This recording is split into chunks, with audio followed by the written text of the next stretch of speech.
நான் உங்கள் ஆதிராகவன் ஜெயபாலாஜி. ஒவ்வொரு கிரகங்களுடைய இயல்பு நிலையை பற்றி தெரிந்து கொள்ளுங்கள். இது வாழ்க்கையில் ரொம்ப முக்கியம்.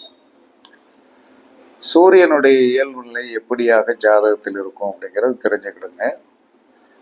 சூரியன் போன பிறகு இந்த இடத்துல நம்ம ஜாதக கட்டத்துல ஒருத்தருக்கு மேசத்தில் நிற்கிறது என்று சொன்னால், இப்ப அது நமக்கு லக்னத்திற்கு மேசம் என்ன ஆதிபத்தியமாக இருந்தாலும் போன பிறவியில் நாம் மறைத்து வைத்த இடத்தை இப்பிறவியில் அது வெளிச்சம் காட்டுவதற்காக அந்த மாசத்துல போய் பிறந்துட்டோம்.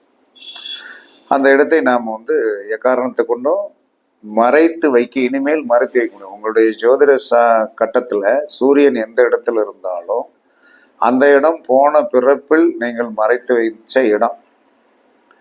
இப்பிறப்பில் அதை மறைக்கணும்னு நினைச்சீங்கன்னா எக்காரணத்தை கொண்டு மறைக்க முடியாது. அப்ப அந்த மறைக்க முடியாத ஒரு இடத்துல நம்ம எப்படி இருக்கணும்?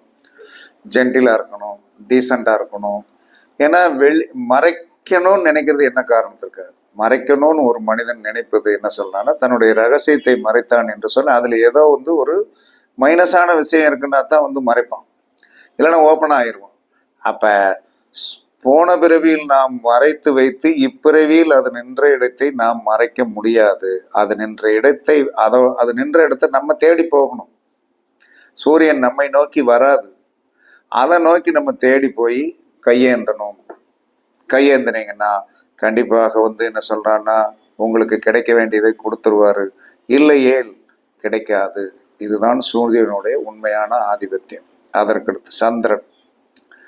சந்திரன் என்ன சொல்றான்னா, எந்த இடத்தில் இருக்கிறதோ, அது லக்கணத்திற்கு எந்த இடத்துல உட்கார்ந்து இருக்கிறதோ அந்த இடத்தில் அந்த இடத்துல சந்திரன் எப்ப கொடுக்குறாரோ அப்ப உடனே வாங்கிடும். சந்திரன் எப்ப கொடுக்குறாரோ அப்ப வாங்கிடணும். அப்ப நான் கொஞ்சம் மெதுவா வாங்கிக்கிறேன். இப்ப சந்திரன் ஒருத்தருக்கு லக்கணத்துக்கு 5ல் உட்கார்ந்துருக்காரு.